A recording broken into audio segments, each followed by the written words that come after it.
Hey guys, how's it going? I'm at Planet Fitness now and my car is dead. Man, I did like 2 hours exercise, sweaty, ready to go home, got in my car, ready to turn that on.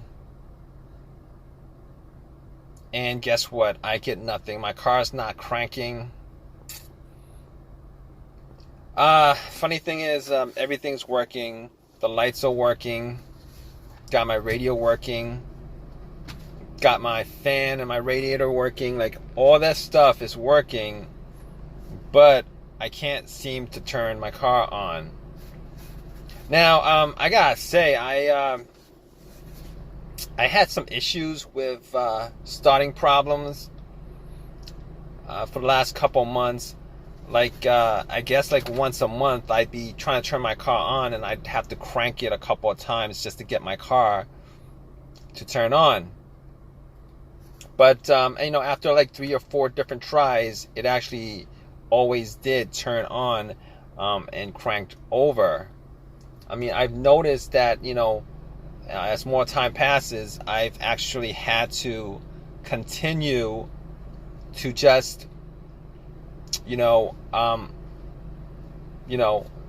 lately it's taking a lot more tries to get my car to turn on. Today, nothing. I changed the battery like recently, like within like the last month and a half, thinking that could be the cause of it. And apparently it's not the battery. So anyway, after that happened, I was like, okay, let me see if I left my lights on. I mean, I was only there for like 2 hours. Maybe if I left my lights on, maybe that could be the cause of it. So I went out, checked the lights, and the lights were bright. Normally what happens is if it's like a battery that's weak or whatever, you go out and the lights would be kind of weak or dim. The batteries are not weak or dim. I mean, I looked at it and it was very, very bright. So I was thinking maybe it's not the battery. Maybe it's not the battery. But I was like, I wasn't 100% sure on it. I really wasn't 100% sure on it. So I was like, let me try to get a jump. And luckily, I asked around a couple of people who were parking, and they were nice enough to help me out with a jump. So I put the cables onto the battery, and I tried it immediately. That didn't do anything, but I waited for like a couple minutes, hoping that it would charge up my battery to just crank it up, hoping that was the issue, it was a defective battery. But nothing happened after that. I tried turning it on and nothing happened, just got the same thing. And got that click. Guys, that starter click, it just sounds like a click. Sound like a click. So I'm like, it sounded like a click. So I'm like, okay, definitely at that point, it's not a battery issue. My battery is fine, because working off somebody else's battery, my car should turn on if it's a battery issue. All right. So figure it wasn't the battery. Battery's fine. It's good. I've had it for like a month and a half. It's brand new. Sometimes they're defective or whatever, but that's not the case here. So I'm like, what else could it be? Let's go to what it could be, the next step, which is that maybe it's the alternator. So I'm like, it could be the alternator, but no, it couldn't be the alternator, because my car wasn't on. I didn't need my car on. My car wasn't on. My engine wasn't running. My So normally the alternator goes out while your engine is running because it's not charging up the battery, and since it's not charging the battery, your car's running on the battery until it just finally dies out. I mean, it's a rare occurrence where my car was running on a dead battery up until the point I parked it and then turned off, and then it was very weak, and then I spent 2 hours in the gym, came back, tried to turn it on, and the battery's 100% dead.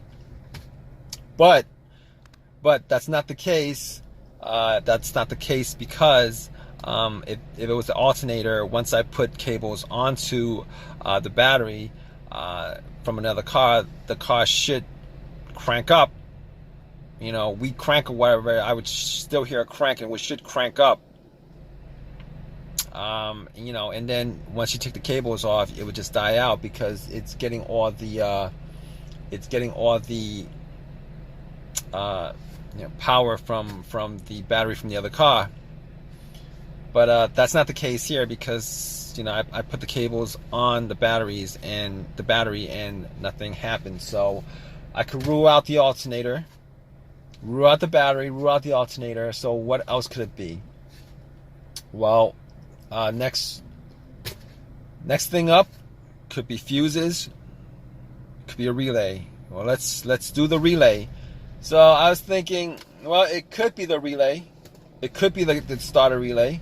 I know it's not the fuel pump relay, because if it's just the fuel pump relay, this car would actually crank. It just wouldn't crank over. So I could rule out the fuel pump relay. It could be it could be the relay to the computer also, but I'm not even gonna go there. So the fuel pump starter. That's the work of the starter relay. Is it the starter relay? So the relay actually does what it does. It relays electricity when you try to turn on to the starter, and I hear clicks. I hear clicks every time I try to start up, and that tells me that it's not. That tells me that it is not the relay that's causing it, because if it was a relay that was causing it, I wouldn't hear clicking. I wouldn't hear click every time I try to, because what happens is that's the solenoid you're hearing clicking, but the starter motor is not engaging. So I hear click, but okay. So moving on from that. I'm not 100% sure of it. Not 100% sure of that, but let's move on. Fuses. It could be a fuse, but generally the 2 times that I've had issues with a fuse blown out and a no start issue, I've had this maybe twice since I've ever owned a car. So the first one was, the car cranked up, but it wouldn't turn over, and I went through trying to figure out what that was, but it became it was a fuse that was causing it. That's what was causing it. The car cranked, but it wouldn't turn over, and as far as trying to figure out what's causing it, could be a whole bunch of other things causing it. Fuel pump, most likely a fuel pump, but it wasn't the fuel pump. Once I did a little fuse test to see which was good and which was bad, found out the bad fuse, popped it out, popped another fuse in, and it cranked over without a problem every single time. But that's not the situation here, because there's no crank at all. There's no crank at all. So that's not the situation here. The other time that I had a problem with fuse that caused a no start situation was no power to the car at all. I tried starting the car up, no power. It was as if somebody took the cables off the battery. Absolutely 100% dead. 100% dead. And it turned out, it was an Acura. It turned out to be a main fuse that connected the battery to the fuse box, and that was blown, which pretty much cut off all the power to the car. But that's not the situation here. It's not the situation here because, you know, I got everything still working. The lights work, you know, everything on the dash looks good. Everything on the dash looks good. Everything looks good, you know. So that's not the problem here. Okay, it's not the two cases of the fuses blowing that could have caused this. I mean, it could be, you know, something else with the fuses, another fuse that's blown, but I don't think that's the case. I don't think that's the case with this car, and not that I could actually test it out 100%, but I mean, just hypothetically speaking, I don't think the fuse is the cause of it. So if it's not any of those causes, I'm gonna guess that it's my starter. It's not starting, it's not cranking. I'm not hearing anything from the starter cranking. So I'm like, I mean, there's a couple ways I could test it. I could, you know, try to bump the starter. Well, that's not actually testing it. That's just hoping that it has one crank left to crank it up. You know, hitting the starter and stuff like that. I mean, that could work, but I'm not going to do it because I don't have a long enough crowbar, and I got to find out where the starter is on this car. Sometimes it's really not, you know, it's really not, you know, in a place where I could actually bump it. I mean, I could put a wire to it and then try to start it up, see if there's a test. I'm not going to do that right now because I don't have the tools to do it. But at this point, I'm going to assume it's a starter. And the reason why I didn't go there to begin with, I didn't assume it was the starter to begin with, is because I changed the starter out 8 months ago on this car.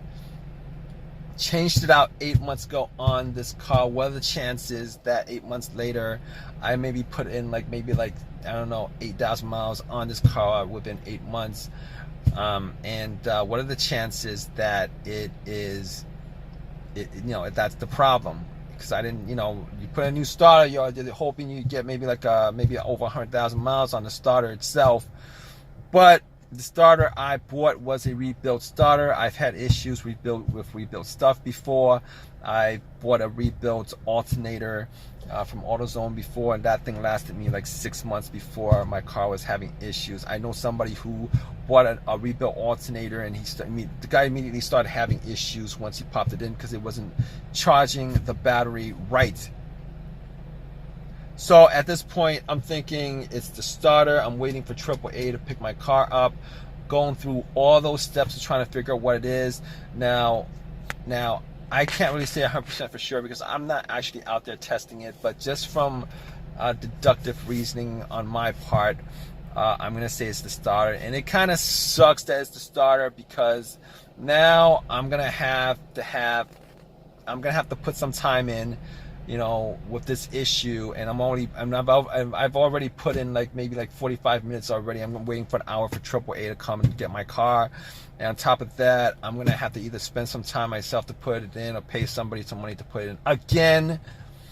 And that starter is warranted for I don't know what, a year or whatever, but it's warranted, and it kind of sucks because it's not actually the warranty that's the issue. It's either putting the amount of time in to get the starter, paying somebody to put in the starter. You know, I gotta pay again to have that done, or spend some more time to do it myself. It's really a pain. It's really a pain in the butt, and I really do not want to do it. Last time I paid somebody to do it, I'm going to see if I could probably do it myself because I don't want to spend that extra money. It kind of sucks. But it is what it is. I mean, right now, I'm thinking it's the starter. I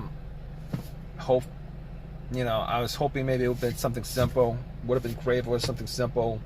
I'm sweating. Just did 2 hours, I'm sweating, and all right, guys, I'm just babbling on right now. I'm hoping AAA just comes, stops by to tow my car really within the next 30 minutes. But I know I'm gonna wait an hour for them to get here. But I'm gonna keep you guys updated. All right, guys. All right, guys. So yeah, got that starter put in. It was a starter. and that actually just sucks. It was the starter that was causing it. Oh man.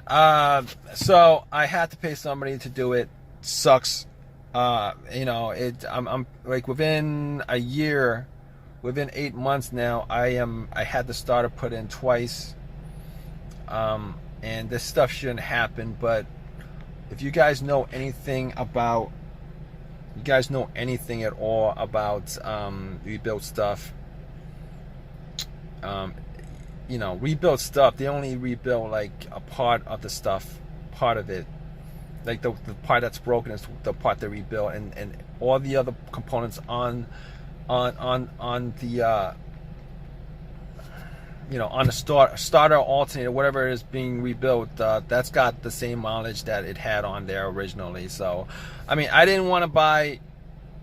not want to buy a brand new starter because, you know, they're like twice as much, like $300 versus $150. You know, had warranty on it, so I got the starter anyway, warranted. You know, it's still warranted, but still, I didn't want to pay any more than I need to. Already complained to them about it, but you know, they're not going to give me money to get it redone. So, but that's just what it is. That's probably why it's warranted to begin with. But anyway, hope you guys enjoyed this video, or I hope it has helped you out. Please give me a thumbs up. If you guys got any comment, please comment, and please subscribe, guys. All right, take care.